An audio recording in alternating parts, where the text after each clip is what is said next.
O danke nicht für diese Lieder, mir ziemt es dankbar dir zu sein. Du gabst sie mir, ich gebe wieder, was jetzt und eins und ewig dein. Dein sind sie alle ja gewesen, aus deinem lieben Augenlicht hab ich sie treulich abgelesen. Kennst du die eigenen Lieder nicht? Kennst du die eigenen Lieder nicht? Oh, thank me not for what I sing thee. Thine are the songs, no gift of mine. Thou gavest them me, I but return thee what is and ever will be thine. Thine were they, everyone, forever, the light which in thy dear eyes shone. Truly hath taught me how to read them. Dost thou not know they are thine own? Dost thou not know they are thine own?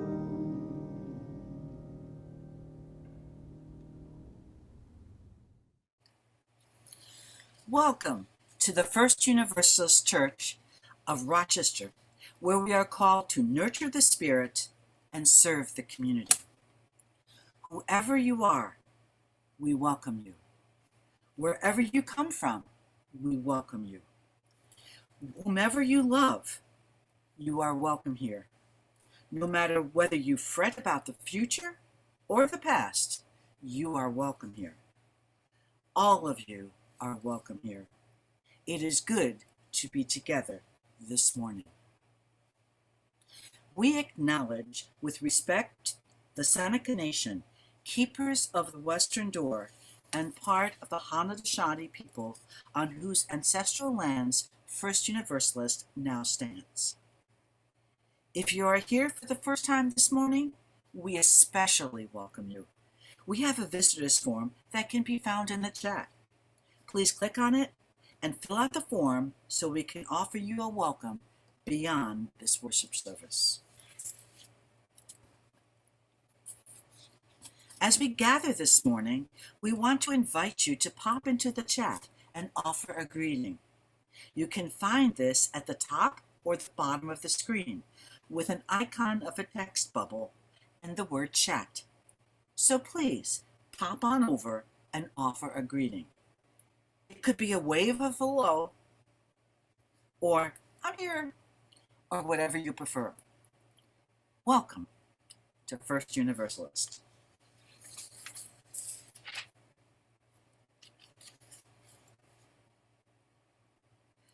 Let us join hearts and voices in singing together this morning, recognizing that even as we are singing muted in our own home, we are creating a song across our city of Rochester, the country, and the world. Let us sing together hymn number 40, The Morning Hangs a Signal.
Once, a long time ago, my youngest brother and I were visiting our parents in the Poconos. We decided we'd go skiing. When we got to the slopes, they were ice coated, which would have been like ice skating on skis. So we went into the lodge and sat down and talked. We realized that we had a lot in common when it came to relationships. He was lamenting that after going out with a girlfriend for a while, he would discover that she was very dependent. I told him I had discovered the same thing, and I wondered if it was because both of us were very dependable, stable people, and so we tended to attract people who desired those characteristics in themselves, but didn't have them. As I grow older, I find more and more people who reflect this. I have had friends I thought of as equals who later I realized later were people who depended on my strength. I find nothing wrong with this as long as we take turns and the relationship isn't one-sided. My own husband said after many years of marriage that he knew when he met me that I would take care of him. Caring for each other is what makes friendships and marriages work. I enjoy this community because we take care of each other and the community at large. What a blessing that is in my life. Come, my friends, let us worship together. As Peter House lights the chalice at First Universalist Church, will you join me in saying our chalice lighting words in unison? May we be a people of welcome, here to grow in heart and mind and spirit, and may we reach out to serve our community. Please join me in our affirmation of faith, followed by the doxology. Love is the doctrine of this church. The quest for truth is its sacrament, and service is its prayer. To dwell together in peace, to seek knowledge in freedom, to serve humanity in fellowship, to the end that all souls shall grow into harmony with the source and meaning of life. Thus do we covenant with each other and with all.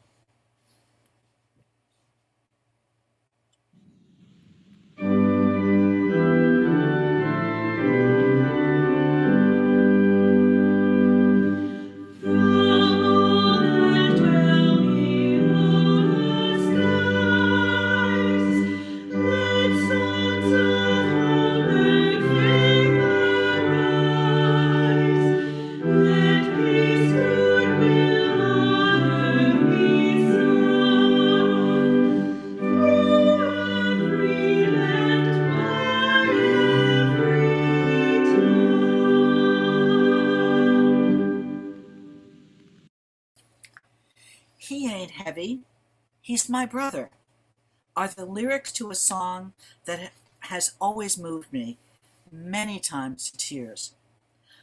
I believe we are each other's brothers, sisters, aunts, uncles, mothers, fathers, grandparents. According to the Sister Sledge, we are family. We support each other and this church, so we have a home where people care for us, and we can also support our community at large. Here on Zoom, we invite you to click the link in the chat to give online to the First Universalist Church. You can also, of course, send a link in the physical mail. This offering will now be given and gratefully received. And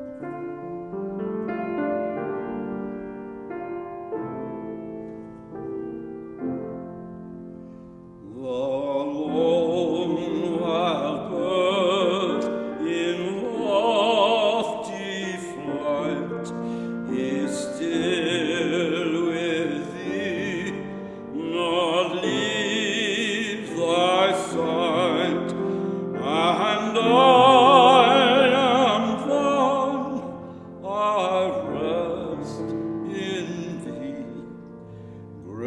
Spirit, come and rest in me.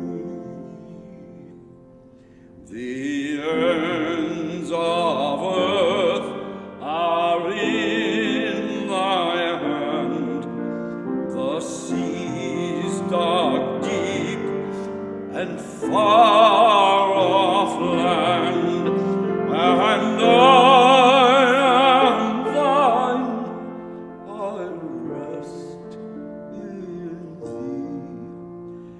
Great Spirit, come and rest in me.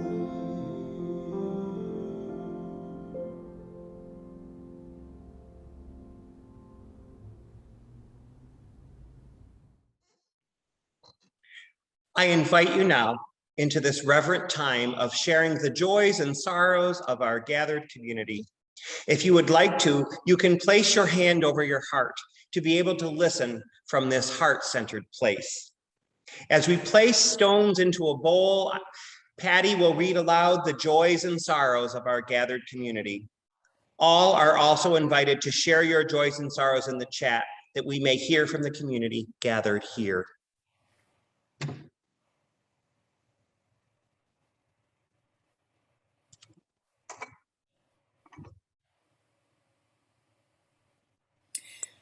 From Patricia Stott to everybody, today is our 45th wedding anniversary. Congratulations. Good morning to all from Indianapolis, and that's Joanna Connolly. We have some congratulations to Patricia and Keith. From Jane Ott, spent a wonderful week at the beach in North Carolina with 40-something of my husband's family.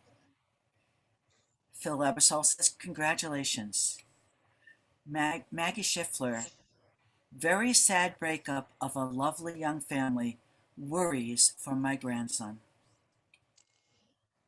From First Universalist Church, joy for the thriving bok chow in my garden this year. From Steve Searles, our anniversary was June 28th, our 35th. Congratulations. From Phil.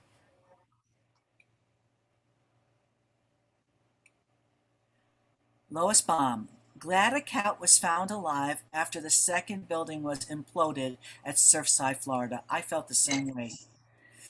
Me too.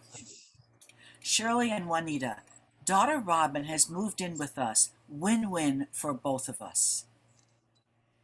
From Newcomb, congratulations to Steve and spouse.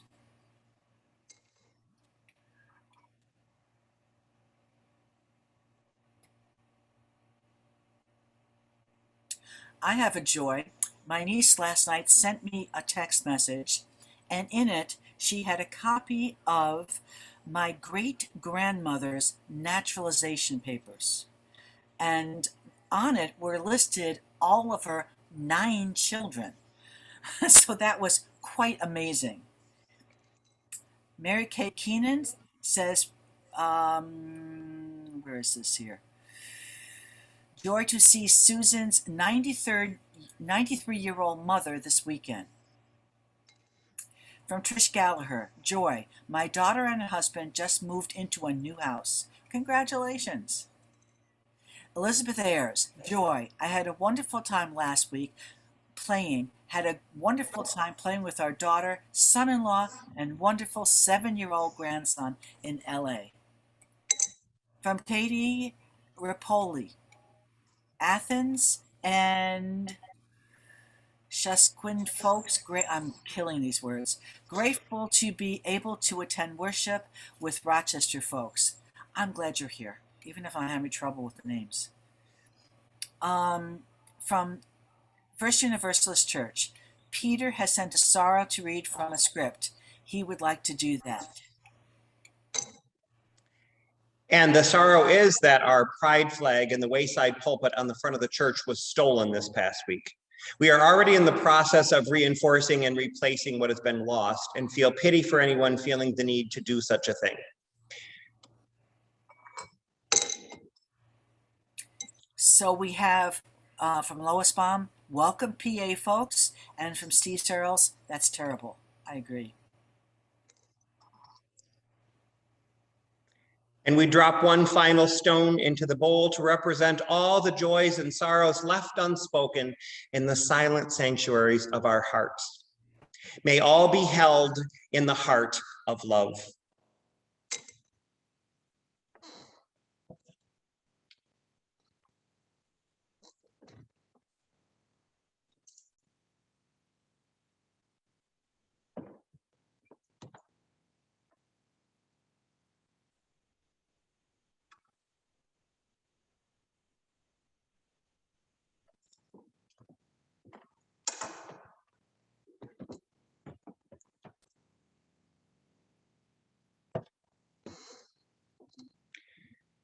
And this morning, we also light a white candle to acknowledge that we are still a community affected by the grief, the loss, and the fear of living through a pandemic, and of still needing to worship from afar. May this candle's flame hold our experiences around this experience, and may its light be a beacon of hope and a reminder that we are not alone.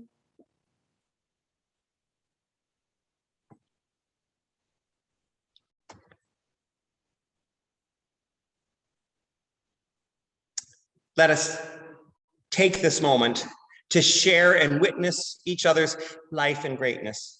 May we honor the opportunity to share in the inherent worth and dignity of each other, of each other's knowledge and of each other's compassion.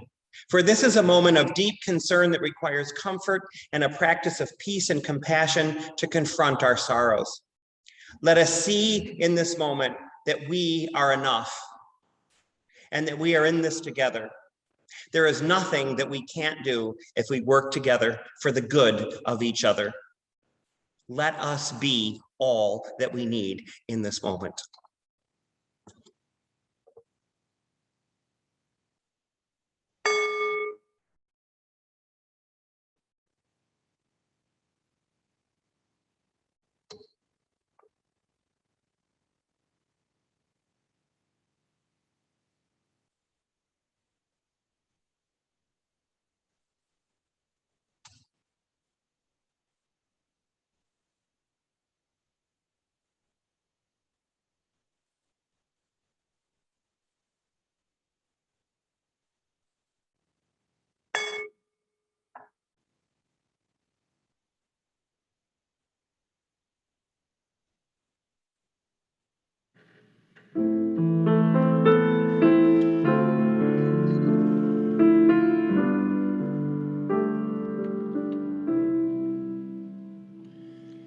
Spirit of life,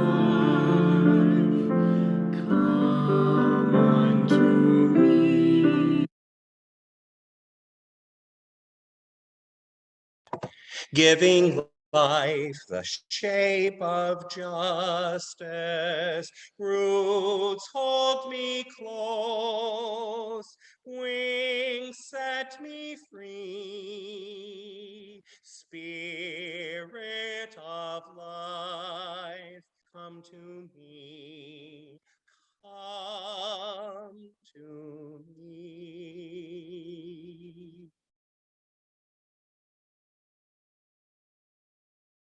I think the thing that I miss the most about in-person worship is the hymn singing together. Accept yourself as a work in progress, and then continue to build yourself into the person that you are dreaming to be, the person you have all the potential to be. Accept your flaws, accept your truths, accept your past, and make light of them. No one can tear you down. No one can tear you down if you make peace with who you are and where you have been.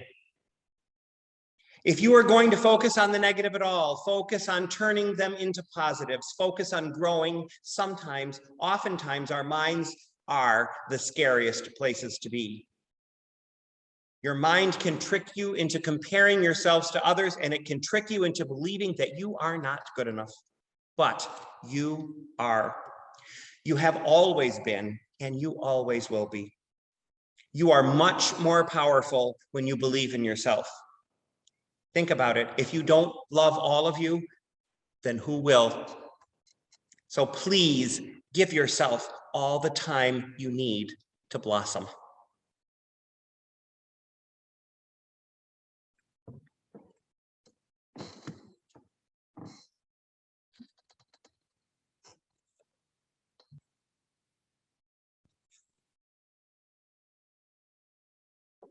In case it doesn't translate through the screen, Newcomb did a beautiful arrangement up here of some greens and some dollar bills to represent greed.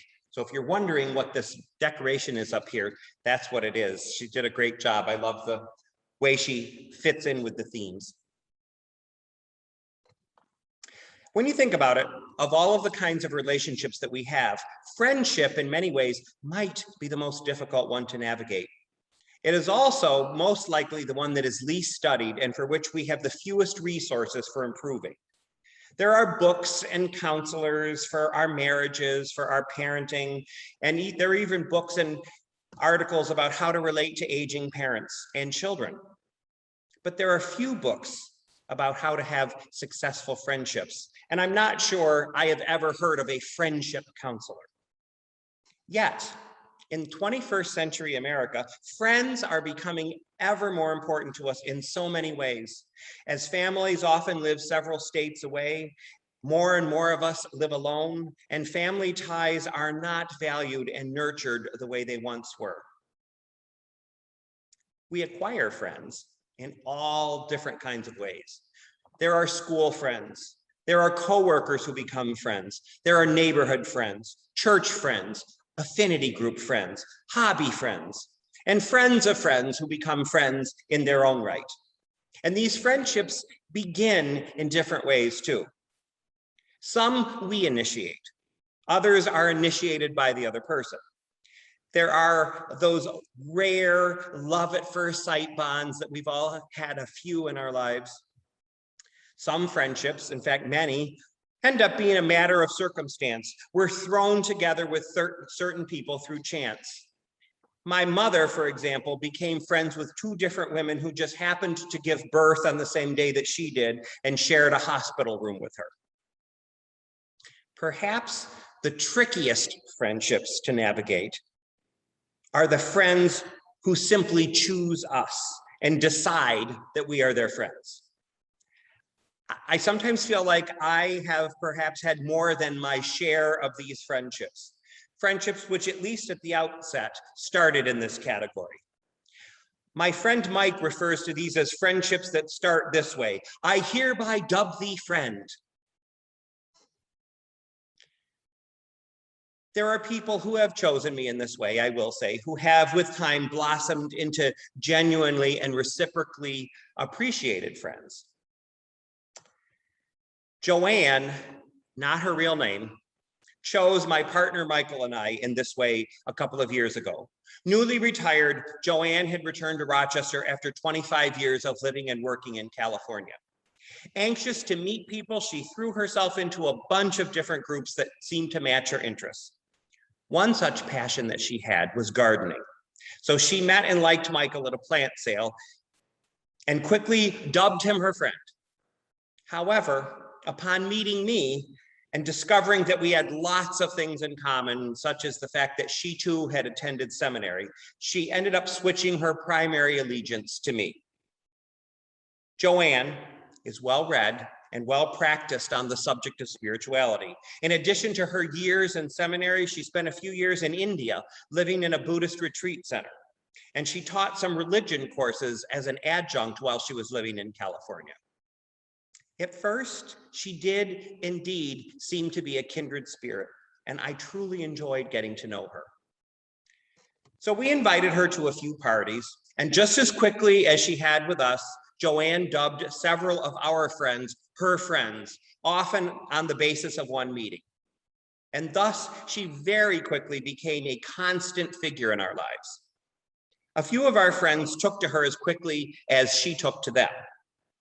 But there were also some people in our social circle who were clearly uncomfortable with the level of intimacy that Joanne presumed so quickly after meeting them.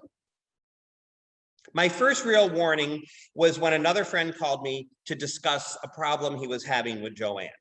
This friend, who had known Joanne about a month, was dismayed to learn that Joanne was very upset because she had not been invited to his anniversary party.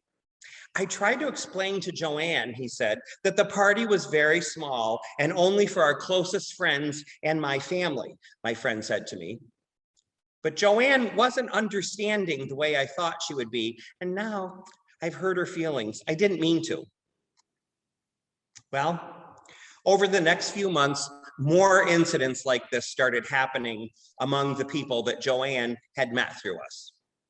Joanne, it seemed, had trouble navigating the complexities of those stages of getting to know someone and the degrees of intimacy appropriate for each one of those stages. I was starting to see that I wasn't a special case of someone that Joanne had just found an unusual degree of affinity with, as it seemed at first.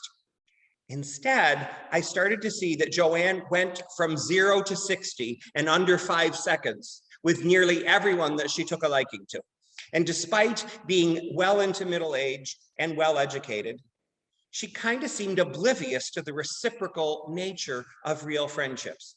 It seemed that to Joanne, her interest in and affection for someone was all that was required for a friendship to exist. And as high as Joanne's expectations were in the beginning of our friendship, time, and I mean a few months, not years, only made them grow exponentially. By about the 3-month mark, Joanne had grown to expect that Michael and I would include her in virtually everything we did. And she became increasingly demanding and petulant when our actions fell short of her high expectations. I didn't hear from you all week, she might open a phone call with, or I hear you had Jim and Joan to dinner the other night. You know, you could have checked to see if I was free. Or I'd come home from school and I would find a forlorn sounding voicemail. Hi, it's Joanne. I know you're real busy and I don't want to be a pest, but I haven't talked to you in 3 days and I miss you. Well, needless to say, it quickly became oppressive and uncomfortable. Yes, I was genuinely fond of Joanne. And yes, I enjoyed her company in moderation. Yes, I did understand that she was new in town and retired. And yes, I was, to a degree, touched that she held me in such high regard and seemed to so value the time that she spent with me. But even those of us who are ministers and special education teachers can reach a saturation point when it comes to being needed.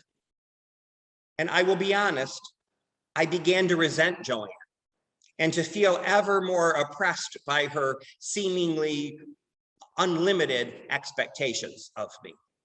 And because I'm human, I began to avoid her when I could. I didn't always return her calls right away. I stopped telling her about all of our comings and goings. And we even had a few secret gatherings that we didn't include her in. Well, this of course just made things worse. Joanne upped her game, calling more frequently, leaving ever more wistful sounding messages on my voicemail. You're probably not going to call me back, but I just thought I'd let you know how much I miss you, my friend. It all came to a head one night when she called me and she left a message stating that she needed to talk right away. I wasn't home at the time. I think I was out walking the dog. And before I even had a chance to retrieve that message from my voicemail, she left me a second one about 25 minutes later. Well, it said, obviously, you don't care enough about me to return my call. Well, you don't have to worry. I won't be bothering you again. So as soon as I picked up both of these messages, I, of course, called Joanne right away. Oh, wow. "This is a surprise," she said when she answered the phone. "I haven't heard from you in almost a week. I thought you lost my number." So at that point, I told Joanne that I needed to have a very frank conversation with her about the level of expectation that she had of our friendship. I tried to tell her that I truly liked her and that I did want to continue our friendship. But I also tried to explain to her that we hadn't known each other very long and that her perception of our intimacy level was not in sync with mine. And sadly, and I think characteristically for Joanne, she heard nothing but complete, total, abject rejection. And that was the last time we ever spoke. Similar scenes had begun to play out between Joanne and some of our other friends. And a few months after my last phone call with Joanne, I learned that she had suddenly moved back to California, concluding that Rochester people were cold and unwelcoming. To be honest, my reaction to this news was a mixture of relief and intense guilt. Over the next few months, I questioned my choices and examined my history with Joanne. I talked it over with friends and asked questions. Had I been kind enough to her? Had I been understanding enough? Had I been attentive enough? Had I really fully taken into account enough that she was new in town and that she was lonely? Had I been a good enough friend, and had I fulfilled all of the obligations of that role for her? And finally, one evening, when I had really spent a lot of time agonizing over it, it dawned on me, and it may sound cold at first, but it dawned on me that I had no obligation to Joanne. I had not made any promises to her, and I had not made a commitment to play a central role in her life. High expectations on her part did not translate automatically into obligations on my part. My time and my attention had been gifts given freely and generously. But gifts are just that. Gifts are gifts. No one is owed or entitled to a gift. Upon further reflection, I had to honestly admit to myself that while my expectations of my friends were far more moderate than Joanne's were, and I had never behaved towards my friends the way Joanne did, I nevertheless often felt possessive of my friends, hurt when they didn't reciprocate my attention to the degree that I felt that they should. And that I was, to be honest, often jealous and resentful when I wasn't included in things that I wanted to be included in. Quite often, like Joanne, I wanted, and in many cases thought I needed, more time and more attention from my friends than I received. The desire to possess is, I believe, hardwired into American life. We are rarely content to simply experience and enjoy things in the moment. We want to possess things. We're trained from an early age to do this. We aren't content to enjoy our neighbor's hot tub. We have to have one of our own. No one wants to take a train. Everyone wants their own vehicle. Most of us would rather order a book from Amazon than borrow it from the library. And this desire to possess expresses itself in many, many ways that we are not even conscious of. And while, thankfully, most of us handle our friendships better than Joanne seems to, how many of us here this morning, listening to this story, recognize at least little pieces or shreds of ourselves in her story? How many times have we all been irritated when phone calls aren't properly returned? How many times have we been offended when a friend chose another engagement over our carefully planned dessert party? How often have we felt let down when someone isn't there for us to the degree that we feel they should be? And in these moments, how often do we take time to reflect upon what our own motivations really are? Do we take the time ever to ask, am I being reasonable? Am I expecting too much from this person? Have I failed to truly put myself in their position and see things from their perspective? Am I really being the understanding and compassionate friend that my higher self knows I can be? Have there been times when I have been on the other end of this equation, where I prioritized something or someone else over this friend that I am upset with right now? A couple of years ago, I read something in a Buddhist meditation manual, which has changed how I see my place in things. Wanting and expecting perfect health is a form of greed, the author of this passage wrote. Well, I had never thought about it. I had never thought about greed in that way before. I had always seen greed completely in materialistic terms, such as the desire for more money or for more stuff. I had never thought that it could apply to things like health or the number of years that I lived. But greed actually applies, I think, to anything that we want, demand, or expect. Even it applies to love and to friendship. Wanting and expecting and demanding love and attention is truly a form of greed. And while Joanne exemplified this in the extreme, I believe that we all have at times unconsciously acted greedily when it comes to our friends and our families. Rather than seeing their time and their attention and their love as a gift, we expect and demand and attempt to possess, as if we are owed, as if it is our right. And we believe, I think, even within our own hearts and souls, that it's an insatiable need that must be met. But is it really? Do we really need as much of people as we think we do? When we feel as Joanne did, we certainly believe that we do. We are convinced that we are in need of constant attention and constant conversation and constant companionship. And to be sure, human beings do need a measure of connection with others to thrive and be happy. I won't deny that. But how many of us are really in danger of not getting enough of it? How many of us really can't make it through an evening or even a couple of days without hearing from someone we've left a voicemail for? How many people have died from not receiving an invitation to a dinner party? And if we really do feel this way, then I think we have some inner spiritual work to do. We are all tougher and more resilient and more self-reliant than we think we are. And we are all capable of surviving an evening alone. If you've ever had a hummingbird feeder, you know how brief and unpredictable and intermittent and fleeting visits from hummingbirds are.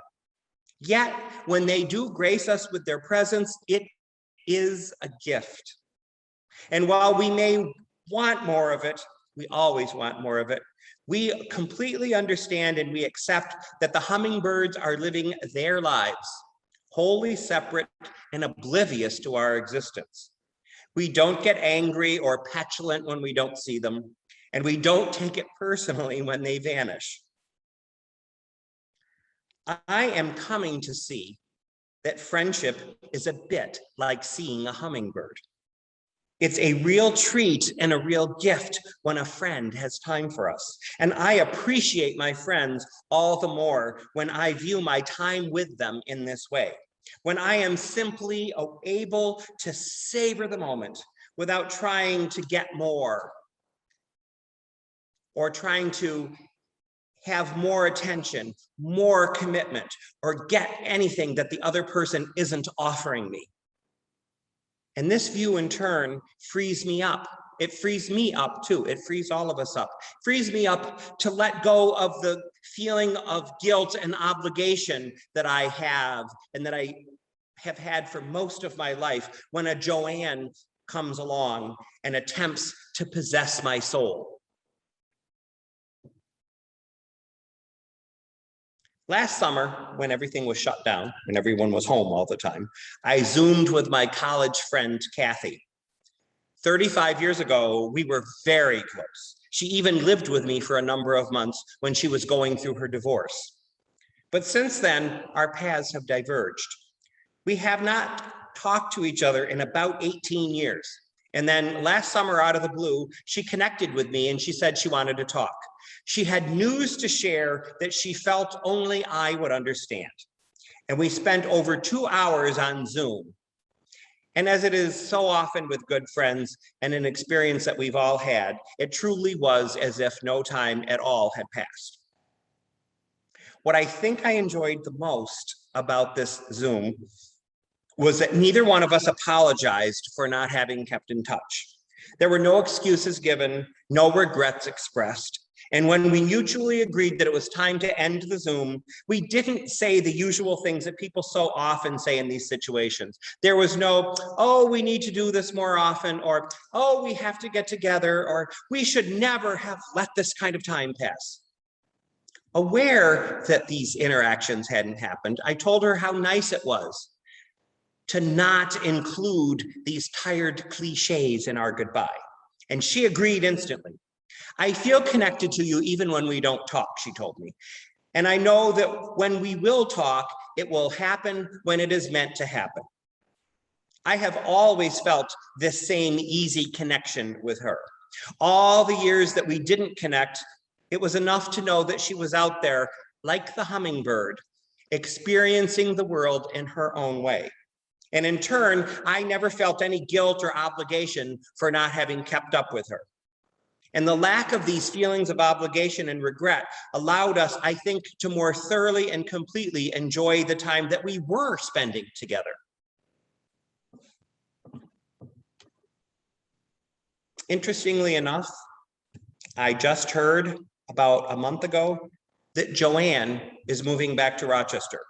Things in California have not gone as she hoped they would. She is not finding the friendships and the meaning that she was hoping she would find when she returned. If our paths do cross, I will be happy to see her. And I might even invite her over to watch the hummingbirds come to the feeder in our garden. Our final hymn is number 346, Come Sing a Song With Me. We invite you to remain muted and sing out joyfully from home, again creating a collective song from wherever we find ourselves.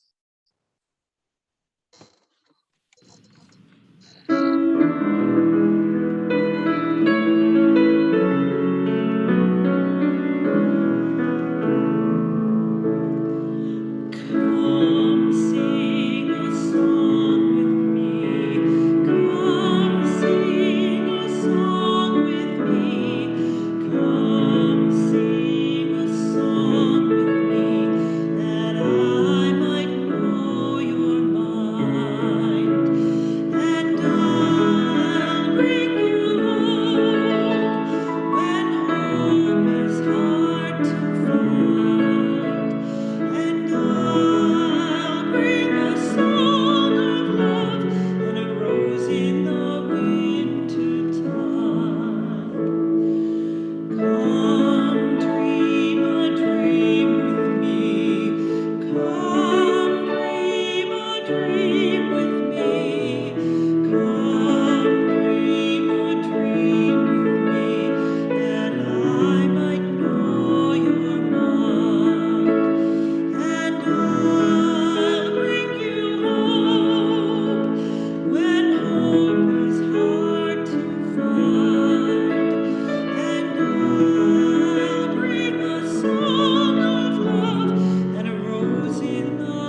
As we extinguish our chalice flame this morning, let us read together the words printed in your order of service and on the screen.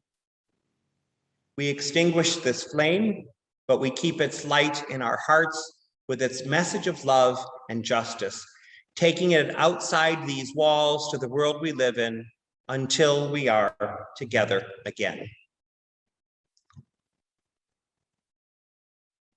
Though we cannot be seated next to one another, we are still connected in this community. As we come to a time to close our service, I want to invite you each into an embodied practice of holding hands from a distance at the end of the service. If you are joining us by video, please change your view to gallery view rather than to speaker view, and then reach your hands out to the edges of the screen. For folks who are here by phone, place a hand over your heart and bring to mind someone you love from this congregation, probably many people you love from the congregation.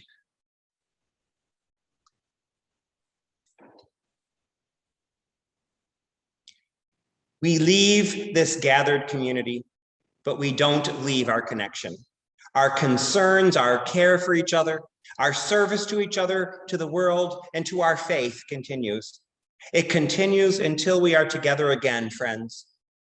So friends, be strong, be well, be true, and be loving. And let the people of this church say together, Amen. As we come to a time to close our service, I invite you to follow the benediction with the words, may I treat friendship as a gift. Please join us in typing these words into the chat together. And as we come to this time to close our service, let us reflect in our minds and hearts on all of the Joannes we have touched and all of the times we might have been Joanne. Let us instead conjure up the image of the hummingbird and let us see friendship as a gift. And to this, let us say together, Amen.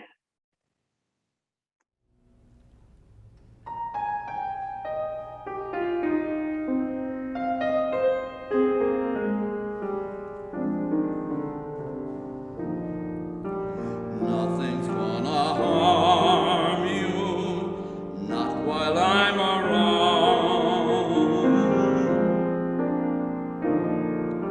Nothing's gonna harm you, no sir, not while I'm around.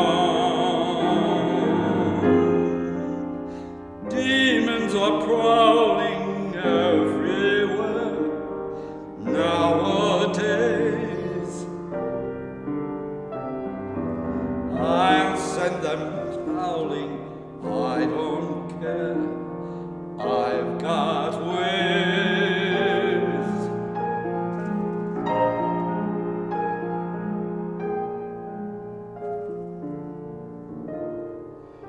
No one's gonna hurt you, no one's gonna dare.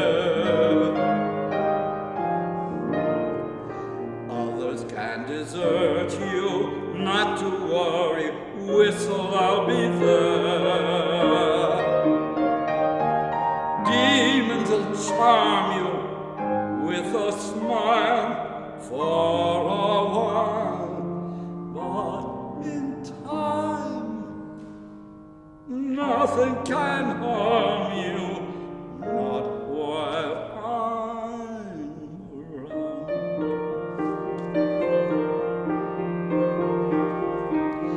Nothing else and being clever ain't like being true. I don't need to, I would never hide a thing from you.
others can desert you. Not to worry, whistle, I'll be there. Demons will charm you with a smile for a while, but in time, nothing can hurt